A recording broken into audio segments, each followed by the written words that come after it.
et même sur France 2, Laurent Delahousse demandant au ministre de l'Intérieur quel est votre état d'esprit. C'est intelligent comme question, hein, franchement, il a fait ça tout à l'heure. Hein.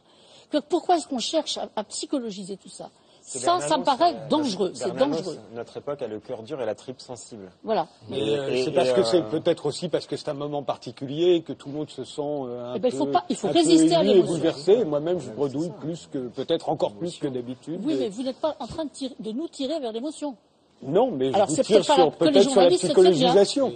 Mais que les journalistes se tiennent bien, enfin, à la fin. Bon, on essaiera. François Espéré. Les chaînes d'information, elles cultivent la tripe. Voilà. Et pas le cœur. Exactement. Et donc, il y a une émotion de la tripe et une émotion du cœur. Et si on amène toute une population dans les émotions de la tripe, après on amène cette même population sur un certain nombre de concessions en termes de liberté. Alors si on les amène sur les émotions du cœur, les gens sentent qu'ils ne peuvent pas défendre ce qui leur est cher en l'abandonnant à un autre endroit. Donc les chaînes d'infos continues, d'un certain point de vue, elles ont quand même beaucoup empêché le pays et les gens individuellement d'avoir une position digne de deuil et de souffrance. Elles ont aussi empêché les forces de police, vraiment, à un moment donné, de faire ce qu'elles avaient à faire, etc. Qu'est-ce que vous voulez dire par là?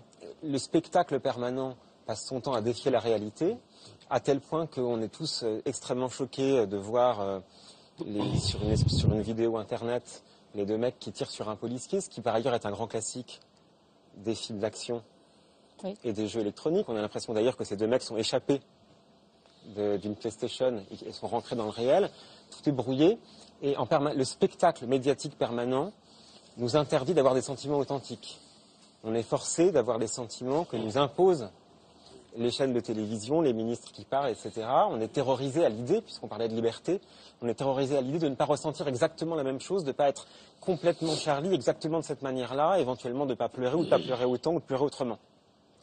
Et si on parle de liberté d'expression, on doit aussi parler de liberté de souffrir à sa manière, de liberté de rire à sa manière, et les mecs de Charlie Hebdo étaient là-dedans.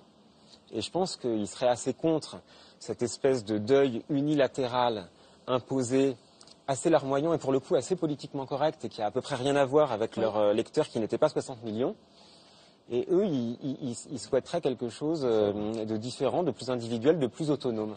Et c'est par des deuils autonomes, des colères autonomes, travaillant ensemble, que la société pourra réagir, et pas par rapport à une conversion par les médias et par l'État d'un truc qui serait la douleur commune, qui n'existe pas vraiment, de mon point de vue. Et dans Nous sommes tous Charlie, on entend, c'était un peu ce que vous disiez aussi, quand même comme un remords, hein, parce que effectivement, cette espèce d'unanimisme un peu généralisé.